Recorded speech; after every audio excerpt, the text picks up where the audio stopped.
This is Beyond the Front Door podcast with Lindy and Rhea. We're opening the door to real stories from our community. Business owners, leaders, dreamers, and doers, sharing the journeys that shaped them. Our goal is simple: to support, spotlight, and celebrate the people around us. Come on in. Welcome everybody to Beyond the Front Door podcast with Lindy and Rhea. We are joined today by David Cook, author. Yes, welcome and thank you so much for being here today. We met because I believe your wife joined the CASA program, right? And so we, when you join CASA, once you go through the training and all the rigmarole, then you get sworn in by a judge. And we met at the swearing in ceremony at the courthouse. Cool. So of course I was talking about the podcast and inviting for David to come on. That's all we do. That's what we do. We hear somebody say they have something like, hey, I wrote a book. Oh, wait a second. You're coming on the podcast. Well, I mean, I got to say, at least you guys do a lot more than that. I mean, just looking at it, I mean, realistically, you've highlighted a lot of great, just different organizations and just people in the community. And so, I mean, it's not just, you're just pulling people in. I mean, but we do like tell them the second we hear it, we're like, you come on. And we like people like you who say yes, because there are some that are like, I don't know about that. I'm like, sure. It's going to be fun. Yeah. We like to talk. Yeah. So anyway. Well, I mean, if I'm going to have a book, I need to come talk about it. Yeah, so. You absolutely do. Well, I guess if you could just start off and tell us a little bit about yourself, like how long you've lived in Cheyenne, where you came from, a little bit about your family, and give us the goods. Oh, absolutely. So I am, to the audience, I'm David X Cook, just because there's a lot of David Cooks out there. You got to identify that one. And so I'm retired military law enforcement. So I retired out of here locally. And then while I was in the service, it was almost 10 years overseas, essentially. I was part of an international affairs mission. So I was a one deep position in one of our allied nations. And then the other half of my military career, I was moved all over the United States and just I've been able to see a lot of different communities and just how the media to the book kind of drives, discussion. Sure. I mean, once I retired, just like with my wife, I mean, we really kind of focused in on the community side of it.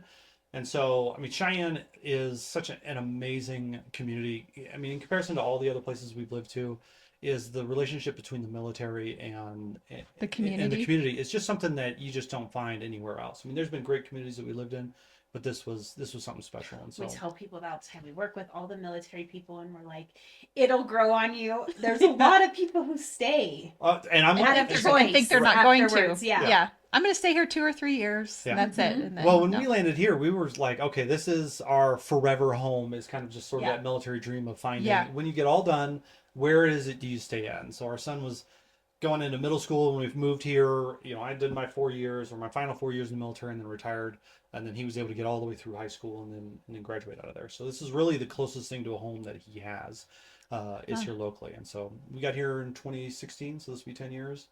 When I retired, I took the focus of, instead of moving away from the military, to kind of in the faith, family, and community, and so dove into helping out nonprofits and writing grants, and now I run my own business and helping out kind of small businesses and helping out them grow and develop, and then I also write contracts professionally. So that's a little bit about me, and that's very interesting.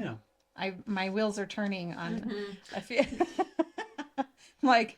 Because we both have written grants in our past life, so we're just like, oh, okay, tell us more. Yeah, well, and grants. I mean, I have such a heart for the nonprofit here, because having been, that was really right when I jumped out of the military, is helping out in grants, and just their mission is so challenging. It is, and everything costs something. Mm-hmm. And as a grant writer or as an executive director that's doing their own grant writing. Right. Is all the weight is on your shoulders to make sure that financially it stays there. And so even though I don't write for, or I guess I write less for nonprofits at this point, but I still have a heart to see where it is I can help them out. So sure. I love that. Well, and then it sounds like then if you're helping businesses grow, you're also providing some level of leadership consulting or something along those lines. That's what I try to. Right. Yeah. Right. And so my personal business is still kind of growing in that instance. And so right now I'm specifically focusing on nonprofits and helping them grow their grant calendar, as well as just the development and like the donor relations and things of that nature, as well as just, hey, these are things to consider as you start getting bigger and need to be able to maintain just not only just compliance with reporting for receiving funding, but just how do you maintain the business operations. And so it's a little bit tough. Love it. Yeah. So you wrote a book called The Sane Read. So the Sane Read. So it's a series. So it's the Sane Read series. And so the book itself is called The Sane Read, a news media field guide. So it's available for pre-sale now on Barnes & Noble and Amazon, and it's scheduled for release on 27 January. And so this was with all of my travels and just sort of seeing how the news and the culture just really kind of butted against each other. And especially in the last 6-7 years, I mean, the news has kind of, in my opinion, gotten a little out of control. I feel like that's kind of putting it mildly. That's putting it right. So just with me focusing in on just the nature of my law enforcement side of it, and then just a lot of the other things that I've done, is I started noticing a lot of trends in the media as they relay information. And so whether you're getting it from social media or you're getting it from print media or cable news, is we're getting news from somewhere. And a lot of the ways that it's being portrayed, I feel like if you don't have kind of a defensive mechanism, you're just getting blown around, you're feeling overwhelmed. And it's a struggle. And so I did my best to make it entirely nonpartisan, as unbiased as I can find in the middle. And I address all that in the beginning of the book, of what are things that you can do as just a consumer of information to not feel just weighed down and just anxious and just. I love that, because it's not really one or the other. It's all across. It's all of them. Oh, it's across the board, without a doubt. All the information we're getting is all over. So a couple of things right off the top. Number one, what is like the trend you see the most? Like, what's the one that comes to your head? So what I find, I just to go back just a little bit, is I started listening to the news intensely, where I would listen to, and I'm just going to use these terms, they mean different things to different people, but to like the conservative right or the progressive left, and things I could find in the middle. So I'd listen to the whole spectrum. And so I would get kind of the way the right would do it and the way the left would do it. And to your question is, what I'd notice is, if they talk about the same issue, because they don't always, if they do, they're not talking about the same thing. And so they might use the same words, but they're talking about something different. Totally different. And so when you want to have that conversation with somebody and kind of meet them in the middle, their middle is different than yours if you only consume, one side or the other. And so I talk about really just sort of how to find that, triangulate, your news sources. So if you get something that gets you all bothered or anxious or just kind of feeling worked up, what does the other side say? And so then they may not be talking about the same thing that you're hearing, but some of it will be there. And then what does an outlet in the middle talk about? And so you take those three different news sources. You see, okay, well, what are the core facts that they're all talking about? And it gives you an opportunity to say, okay, well, at least this likely is true, and then you can kind of go from there. But yeah, it's egregious is what it is.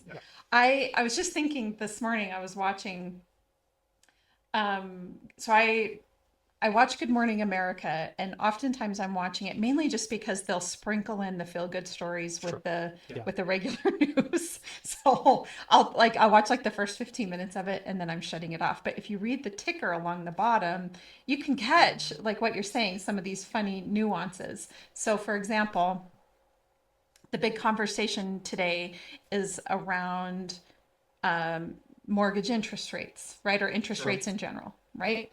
And Donald Trump is putting pressure on the Fed. And who's the gentleman that's in charge of the Fed? I forget. I forget his name. This is like public math right now. Yeah. So, okay, but it doesn't really matter. So what the bottom ticker said was that the Justice Department was opening investigation into the Fed. And then it says, but Donald Trump says that he has nothing to do with it, even though he doesn't like so-and-so. And I think, and so I just like what you said, the defense mechanism, right? So I'm sitting there and I'm like, I'm not pro Donald Trump or anybody. I really do like to watch the news and the way that they spin things, right? Yeah. And just kind of, so to speak to what you're saying, let's say the issue today is around interest rates and the Fed, and are they doing what they're supposed to be doing? And so you can listen to one news channel and they're going to be like, oh, this is a witch hunt because Donald Trump doesn't like him. And then you can go over to the next news channel that's like, oh, this guy's done really egregious things, he needs out of there. And you gotta, like, it's such two extremes. And how do you find the middle ground? But what's so funny, like, I sometimes wonder if the news outlets know they're being so ridiculous in that ticker or whatever it is that they're saying. Like, are they just unabashedly doing what they're doing, or do they even realize at this point how ridiculous it looks? I don't know. What is your thought? I mean, my thought is, it's hard to talk about without being like one-sided or or sound that way, you know what I mean? And I think I can lay out the framework here that we're not trying to make this sway one way or the other. We're just talking about, like, you do how you have one topic and how it can be perceived completely different ways. Reported on different and reported in different lenses. Well, and with that, I mean, I truthfully think that I don't think everybody is out there being malicious. And so I do think that some people may find themselves just in their own little silo of information. Yes. And they're just not getting information from other sources. And that's where... Well, isn't it there's like, I mean, isn't this the whole social media problem? Like, you're only going to hear one side of it. And once you click on one thing, then you're just bombarded with that same it appears to kind of lean that way, and then you're like, all I'm seeing is this though, and so then you get wrapped that up in that, and you don't even go outside of it because you're just seeing what they give you to see. Right. Well, and that's part of the top. I mean, I talk about that's in the book. The idea of even just the same news story written 3 different ways is actually in chapter 1. Okay. I like to say, hey, if you just read chapter 1, your news diet is already better, because it talks exactly about, like, and I use the example, and I think your example was great, but I use the example of, like, the rain news story. Like, it's gonna rain and it's gonna ruin the town 4th of July festival, right? That's the truth is, it's going to rain. That's the one fact of the whole thing, The one fact. And how do we make it better? Right. And so or like more juicy. Yeah. And so you figure the ruin is obviously their opinion on it, and the perspective is they're looking at it from the lens of they want the 4th of July festival to do it. But if the perspective was different, say, okay, well, it's going to rain this weekend, and the ranchers are excited to maybe get some grass out there in their fields. Why aren't we reporting on that? Right. And so in that instance, then they are then already going to be more optimistic about the fact that it's getting ready to rain. Because there's only some of you looking for the feel-good story. The rest of us are looking for the drama. That's right. Really, that's what we focus on, the wrong thing. Sure. It does. The disaster stories and the drama is what sells. Yeah. But I mean, if you take that approach of, as you go through social media, or you just get a headline when you open up, some browsers, when you just open up, it just automatically lists just a whole slew of news on it. There's a bunch of headlines. If you just took that one little approach of, okay, there's a little bit of fact in here, there's an opinion, and there's a perspective. And if you can just sort of like acknowledge that not necessarily the opinion and the perspective is wrong, but it's biased. Yeah. And you say, okay, well, this is the facts. Let me go ahead and look into that. And it just kind of, and that's, like I said, that's chapter 1. I say, if you read that, I mean, if you can put that into your practice, then you're already doing good. The first 5 chapters are really kind of guided towards just the foundation of, if you read all 5 of them, I think, or the first 5, then you're really set up for, I think, just kind of having that defense barrier of, okay, I kind of see what the news is doing. I see the repeated type of things that's coming up. I see where maybe I need to like log this of like, that really got underneath my skin, like those stories that really get you frustrated, and then kind of come back later. I mean, that's a simple thing, is oftentimes a couple of days later, 3 days later, a week later, a month later, the story's totally different. The story changed. You maybe have more information. It evolved. Right. You forgot about it. Yeah. They dropped it from the headlines, whatever the case is. And the only other thing I would add to that is that be sure you're even taking the time to read it. Oh, right? yeah. How many Oh my people gosh, are they just getting read in the the headline. Yeah, they just read the headline and then get in the comments and make all these ridiculous, say all these ridiculous catch on real things. fast, though. Yes. They're like, you didn't Even read the it, article. because the way it was, the title was to catch your attention, so you have to remember that and then go read more. Got a whole chapter on that. Yeah, you do. You're like, what? I know. It's gonna be a great book. I love this subject because what Lindy and I have talked about a lot over the couple years that we've been doing this is that the news, it's almost like it's programmed to get you upset and to keep people pitted against each other, because you can watch the news and be full of stress and think the world is coming to an end, and then you walk out your front door and that's not how your interactions are with your neighbors, your friends, your family, unless there's some quirky thing that occurs, but I use the example of whenever there's, like, let's say a really big blizzard, and the next morning everybody's out shoveling their driveways. I think it's the way that everybody gets to know their neighbors, because you got people out with 4-wheelers, snow blowers, regular shovels. You see heads around cars in all the driveways where everybody is, trying to clear their driveway, and I'm going to come over and help you, and you're going to come over and help me, and we're going to get the sidewalk done, and everybody works together. And it's just the temperature and the tone this of is the real world. And then we go to the other and then you world. go back inside and turn on the news. Yeah. So anyway, super interesting. Well, that's gonna be. I mean, this is gonna be my running joke, but I have a chapter about that too. Oh, you do? Yeah, That's so funny. Just the difference. Honestly, the difference between what you're seeing online versus what's actually happening in your neighborhood. I mean, just get attention, because now the news is very seldom local. Or I mean, and you're getting a little bit of local news, and it just seems to be all national news, and even the national news takes a small news story that's local and makes it sound big for the area, and then also sounds big for the nation. And so just being able to kind of weed through that. But I mean, it's something that I think it meets everybody's lives, because I mean, how many of us, or like in the audience, like, how many of you did not invite somebody to Thanksgiving or Christmas because of their social or political ideology? Just not because you disagreed with them, but because they didn't want it there. It would just blow up and kind of ruin the event. And so those are that real dinner table type, like, yeah, I want to be able to have dinner with my in-laws or my family or my friends, and not have it just blow up into this unfortunate situation. And so that was where the heart of this kind of came from, was just kind of having those conversations and being able to see where it is we can build those bridges. And so to tag onto that a little bit, and I guess maybe you've covered it in a chapter. Oh, I'm sure. He has.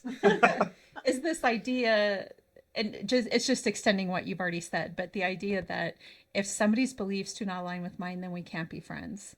And there's nowhere else I think that becomes more prevalent than in the news and politics. To speak to what you're saying, that people can come around the dinner table and have a meal, spend time together, and be okay if your political views are different.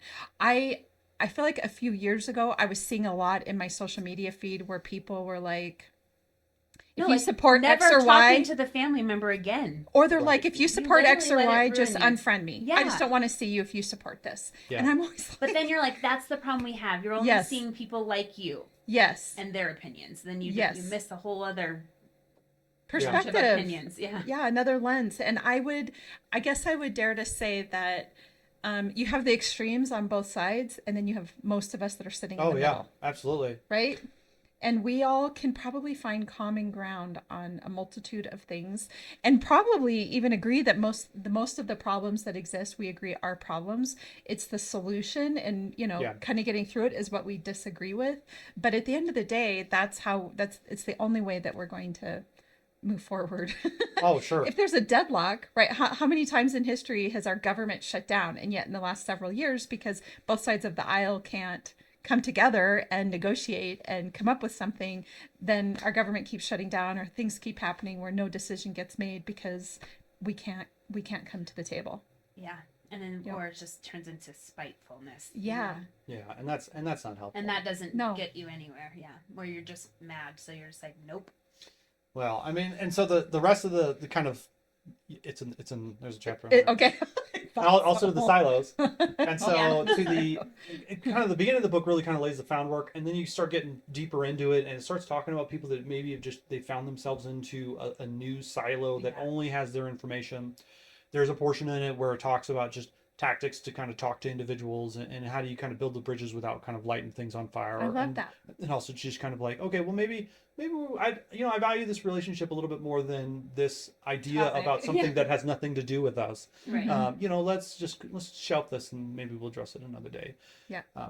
And not everything needs addressed. I think that's my other thing too. Agree to disagree. Agree to disagree. Like, let's just move on. I always find it so interesting that people feel the need to influence somebody to come to their side. Like, I understand that there's really important subjects and you have to understand how a particular issue is going to impact people. I think education is good. But if you cannot influence them to come to your side to just write them off, it's just, I don't understand that. Oh, sure. Well, and there's times where, because I had gotten to a point where I was like, okay. And actually what really kind of spurred it on was, it was, my wife, she called me up one day and I was out of the news cycle for a little bit, and she's like, hey, something's going on. And she normally doesn't pay attention to the news really at all. She's like, something's going on, something about masks. Can you go to the store and see if you can find something? And I was just like, okay, I don't know what's happening, but sure. So I go to one of our local stores, and not only a little bit of the mask protection stuff was gone, it was the whole aisle was empty. I'm like, well, this is weird. And so you go to another store, and it was the same thing. So I finally got a solution. I get back, and here it is. This is February 2020. And I get on my phone and get an opportunity to figure out what's going on. And it's like, oh, the world's ending. That would have been great to know. And how many days do we got? Right. 2 weeks. And in February 2020, it was just kind of all kind of coming out. And I was like, okay, well, as a husband and a father, I felt like I just let my family down. I wasn't paying attention, and then, we're all going to end in a couple, weeks, right? It was just kind of that tragic kind of situation. I was like, okay, well, let me go ahead and pay a little bit more attention. And so and I was paying attention to the news regardless before that, but I just kind of, you were becoming more intentional. Yeah, right. And so I had found a spectrum of news of that conservative right, the kind of progressive left, and kind of in the middle. And the nice or bad part of the current news is that you can, cater exactly the kind of news you want to get. But if you want to get CNN, you don't have to watch the broadcast. You can just get it off a podcast the next day and then listen to it. I'd listen to it at 1.5 to 2 times speed, so I could get 9 to 11 hours worth of news done in about 5 to 6 hours. And so I was getting the whole spectrum. And then you kind of go through that. I'm just, at the end I realized I had all this news from both sides, and then I'd go to talk to somebody and all they had was the headline. Right. Well, that's not helpful. No. And so then you can't have that conversation with them, but there's still that friction and that frustration. And so I thought, okay, well, maybe I can take it to the next step. And that was kind of the, because I like talking about politics. And social issues, just because. Yeah. It's interesting. Yeah, it's interesting. But how do I do that if the other person is just like, well, but this headline says, and I didn't read the article at all, but, and you really can't get very far with it.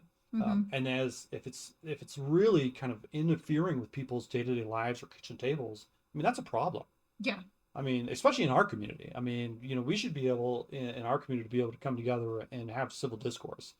It's not like we're not LA, we're not right. This or New York, we're not the largest city in America. We're we're a good community.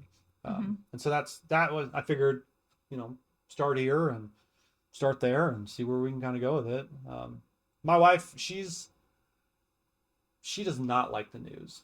I don't either. When you're saying all this, I'm like, I would avoid it. I would avoid any conversations about politics. I just go.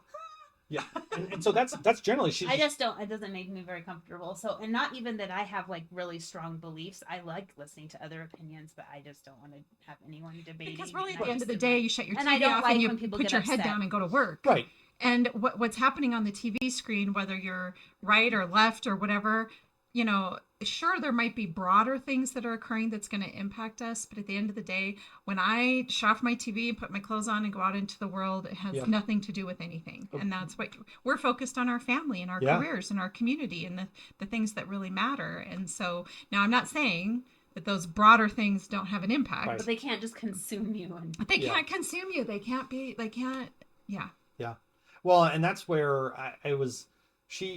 and I think she kind of falls in that same category, is that she cares about issues, but she doesn't need to argue with somebody about something that's not going to change anything. And so, but she also wants to know what's true, or how to discern the truth. And that's where this was. I was trying to kind of help her also, just sort of like, hey, these are ways, real calm ways to keep your cool, not feel kind of blown around. To when any kind of news, whether it's your coworker or your social media feed, a meme, anything that kind of comes your way, you can kind of look at it and go, okay, well, how do I interpret this? Again, kind of like with that defense, mechanism in place to be able to kind of take it then to the next step.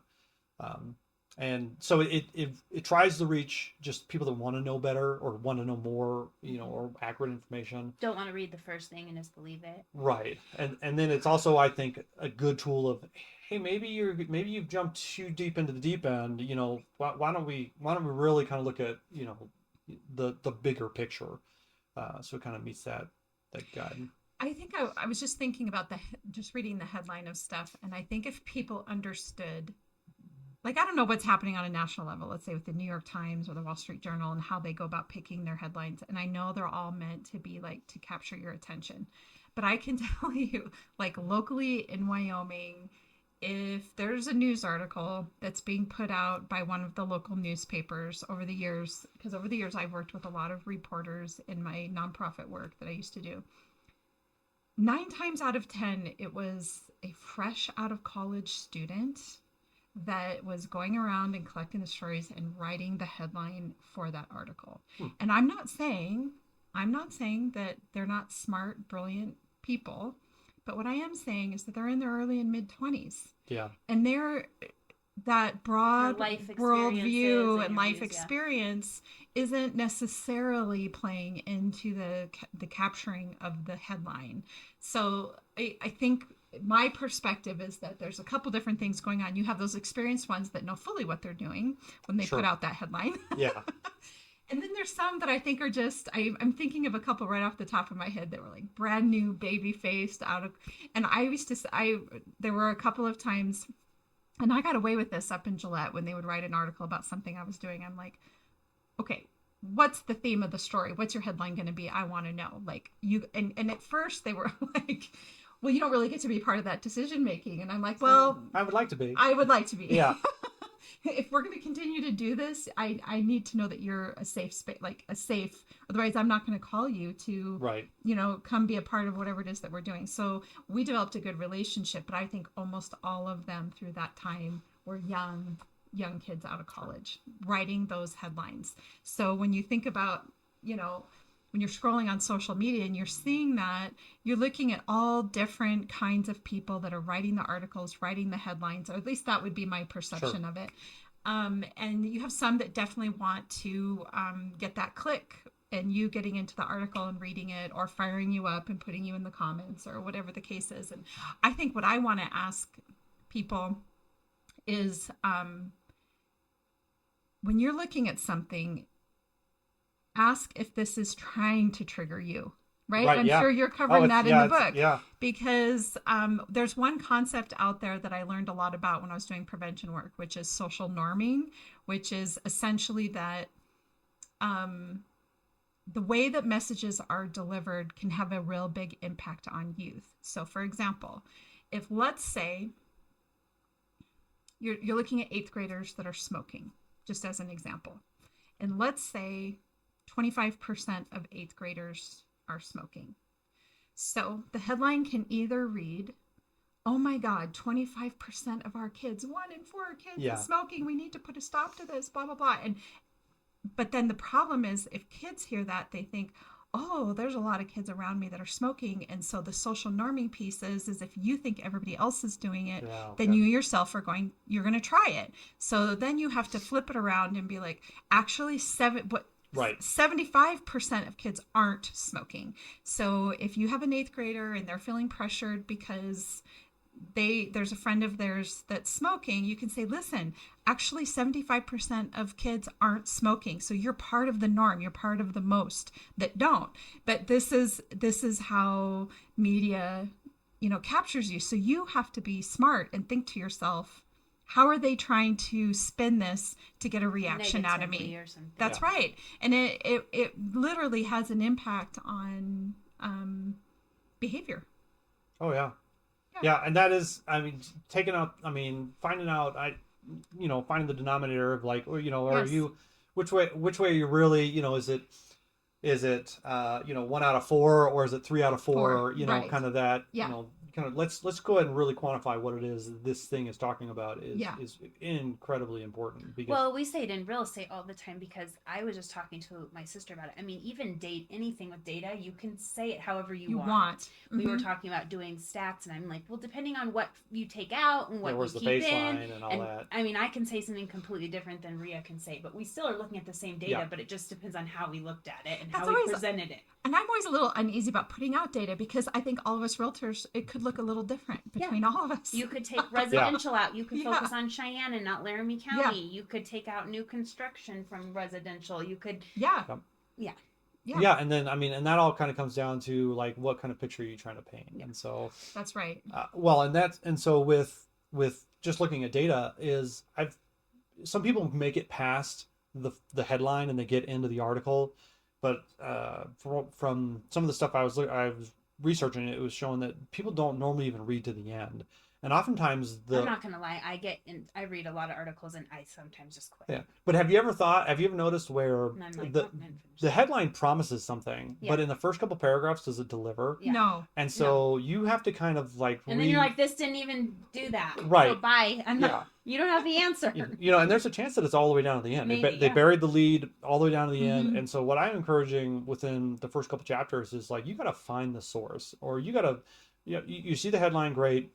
You kind of piece it apart. What's true? What's the opinion? What's perspective? You get into the article, it's like, did it deliver what it was promising? And then if they said, I like to use the example of, if it said, this email stated, well, where's the email? Mm-hmm. And so you search I like to search the article for the email. And if it didn't say, it's like, well, that email was in this other article. So then I go to the second article, and that email or that article maybe gives you a couple sentences, but they don't give the email. And then you go to the third article that they were citing, and you start seeing this pattern. Game of telephone. Oh my goodness, yeah. And then by the end, what did it really say? Right, and that's what I encourage people is that if you are getting really agitated with the information that you're receiving, at a minimum, go find the source.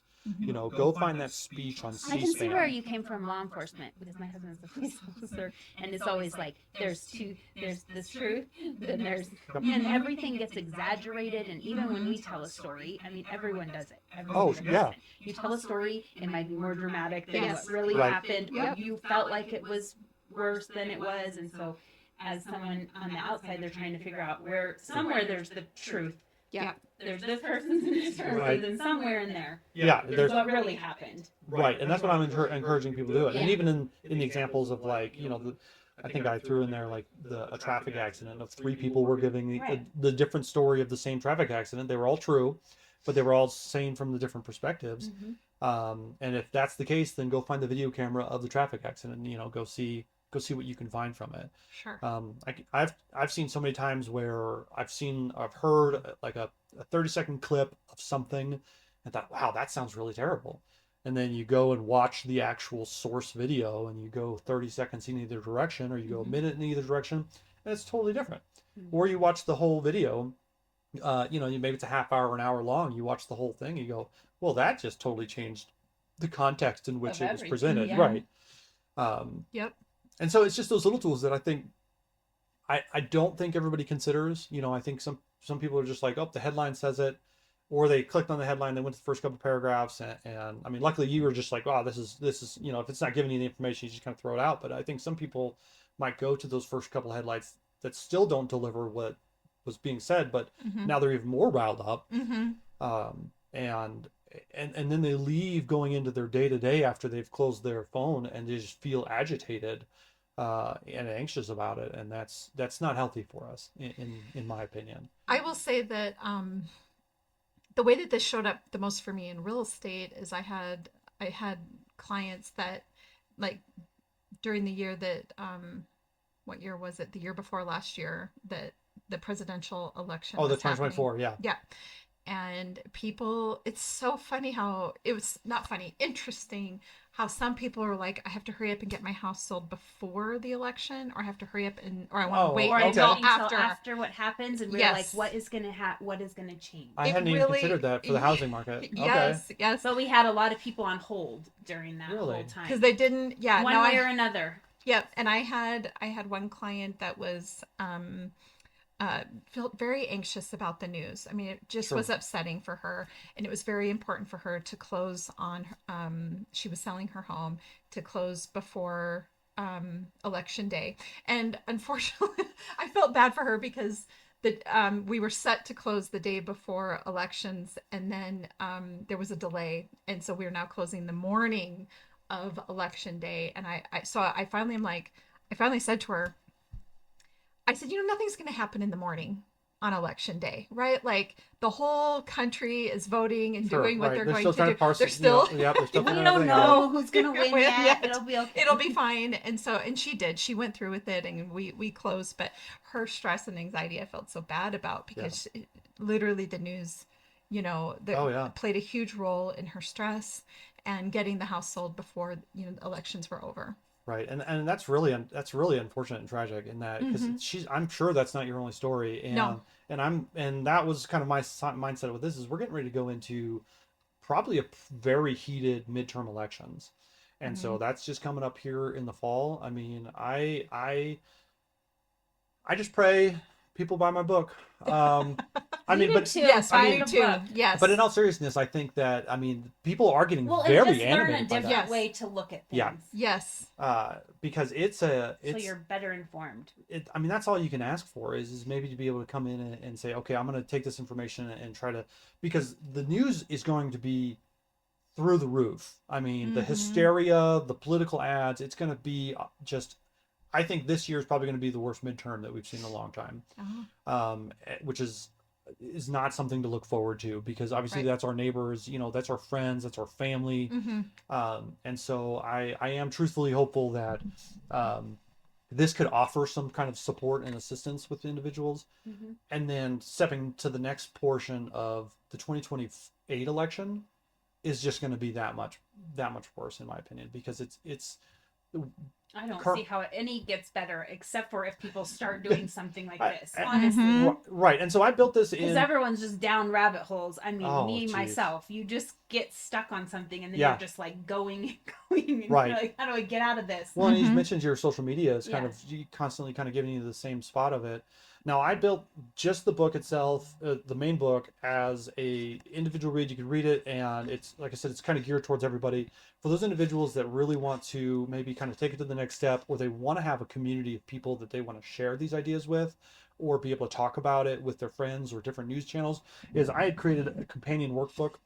And so this one it has a visualization of the checklists and the tools kind of put in actual form, because otherwise it'd be like a 600-page book, and not many people want to buy a 600-page book. But so it's geared towards like a study group, a small group, a book club. It's got questions at the end of every chapter. That's a great idea. I agree. And then the companion book then gives you additional space and the questions, with space for notes, and then things you can work through as just sort of family, friends, or that small group. And then lastly, the third one is, if you've gone through that and you say, I'm going to take this into this election season, I want to take this down, it's 365 days of sane reading. It's a journal where it has those worksheets, and it's kind of broken down by months, where it just is that reminder of, hey, you had this story that really got your heart rate going. Maybe break it down into that, break it down in the way the Sane Read, the main book, kind of talks about it, to kind of remind you to be calm. You have the defenses, and put it into action as a journal. Because what I found, especially during COVID, was I would hear a news station say something, and then 6 months later they would say the exact opposite. Right. And I'm like, I know 100% I heard this individual say the opposite, and I never heard a correction. And so the journal gives you a spot that when you hear things, You can go back. It's the Sane Read Media Trust Ledger. Is you can write down when it happened. This is the story. This is the source. This is kind of what happened. And so then 6 months later, or a couple months later, or a couple weeks later, a couple days later, you can kind of come back and say, okay, they've corrected, which is good. You know, they've made a public correction, right? Or they have they've not, but they've totally switched their story. And here's then the log of that, and just to kind of keep your sanity as you go through, and you're not gaslighting yourself by, being like, I know I heard this, right. In the news. I never even thought about journaling what I heard, but I think that's not a bad idea, especially if there's specific subjects that you care about. Right. Yeah. To get in there and be like, you're following along and you want to sort of keep track of it all, because it is a lot of information. And I think I've heard someone say that, like, our brains were not really, our physical makeup, Yeah, just sure. what I'm going to say. Our physiology wasn't made to consume this level of information all the time. We didn't. Yeah, we didn't. Right. Until Yeah. social And the media. internet, yeah. And then we wonder why everybody is struggling from anxiety and depression, Right. and have mental health concerns, that sort of thing. So to break it down and just pay attention to the things that are important to you and what's being said to you makes a lot of sense. Yeah. Yeah. Well, I want to read one part that you have here. Is that okay? No, please do. So in your This looks like the companion workbook. Yeah, the companion workbook, there's a section that says how to lead a hard conversation. Like I said, there was a chapter on it. Yeah, you did. So you have Sane Read objective, which is we will give you physical cues and simple questions to keep one hard conversation from spinning out. Why this tool matters. Most of your real stress does not come from anonymous commenters. It comes from people family, coworkers, neighbors. When the topic is hot, your body often reacts before your brain does. Anchoring your physiology, buying time, and listening well can keep relationships intact even when views clash.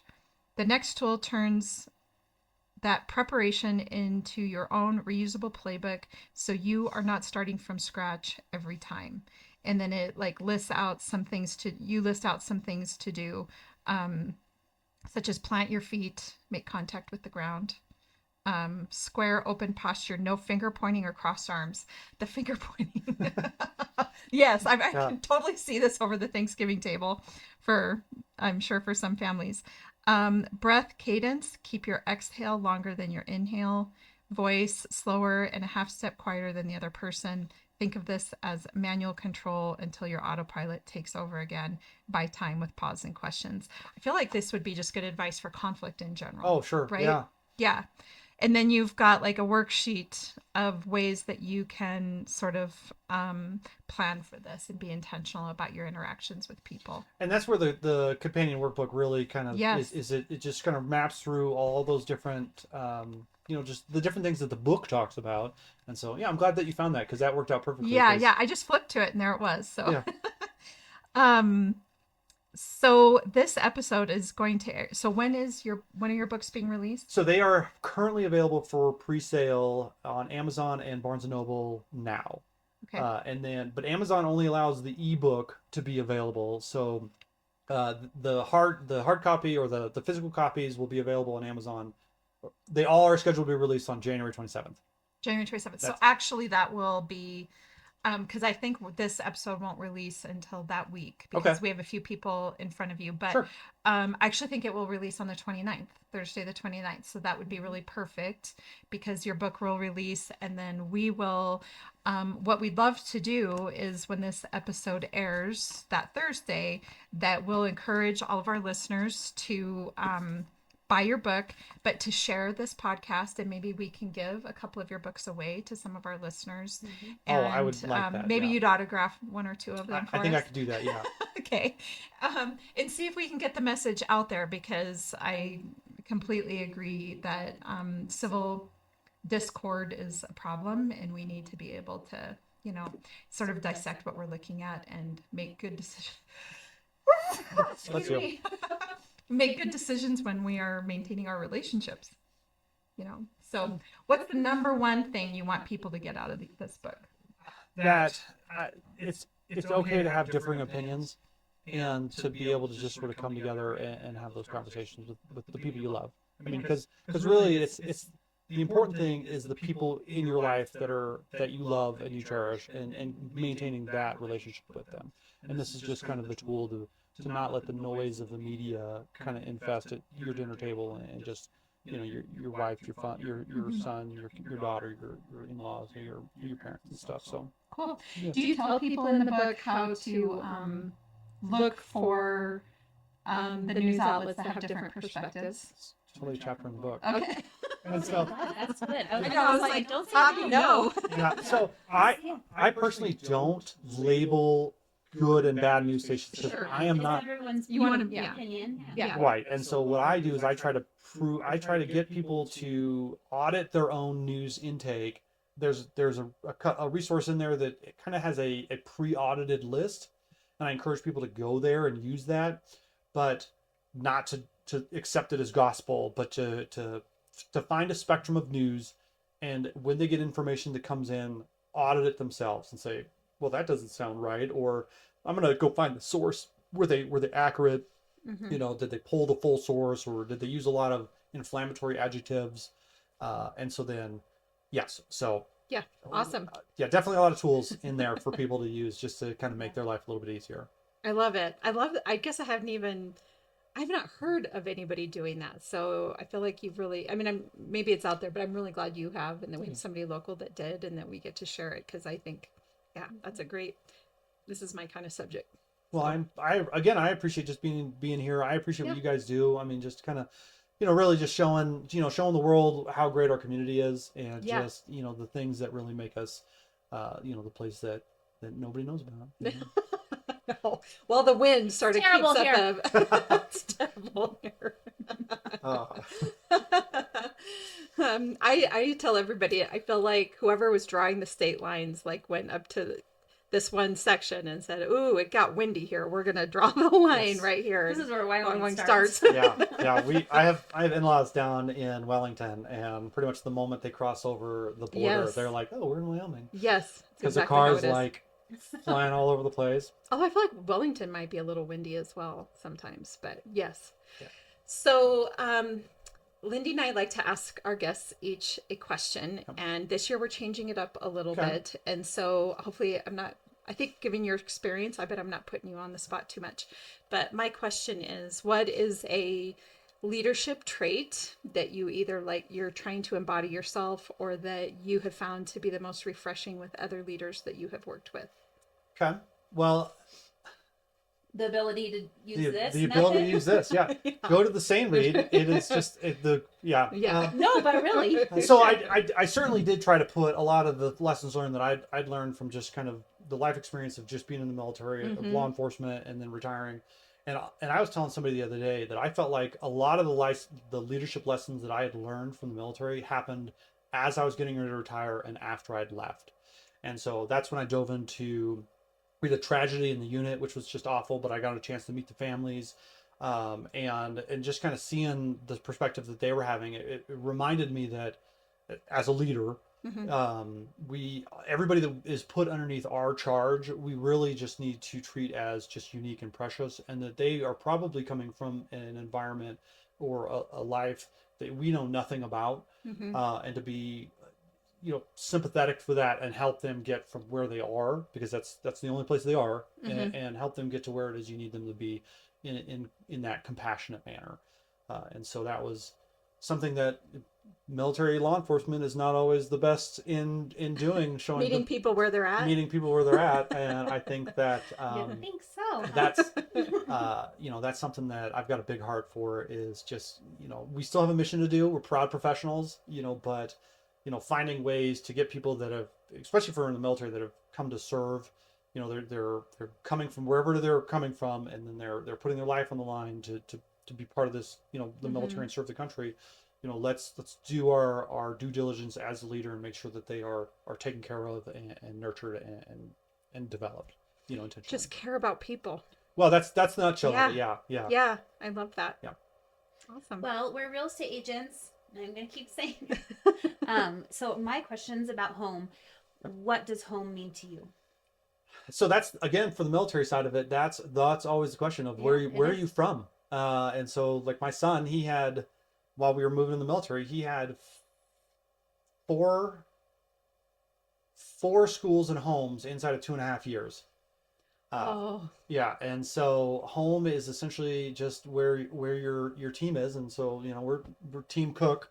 Yeah. And so us, as my wife and son and I, we try to take care of each other, and just where that family support is, and whether we're here in Wyoming, which is we've kind of dubbed as our forever home, but as we moved across the United States and across Europe and back, it was wherever we were at, we kind of made it our home, and that was important to us. I love it. Yep, that's awesome. Well, thank you so much for joining us today. Yep, and for all of our listeners, as you know, and as Lindy has mentioned, we're real estate agents. So if you're looking to buy or sell, we'd love to help you with that. You can find us at sellcheyenne.com, and of course, Beyond the Front Door podcast on YouTube, as well as all of your favorite podcast channels. Please be sure to hit subscribe to whatever channel you're listening to, so that we know that you're there. And we hope you have a really great day. Thank you. Awesome.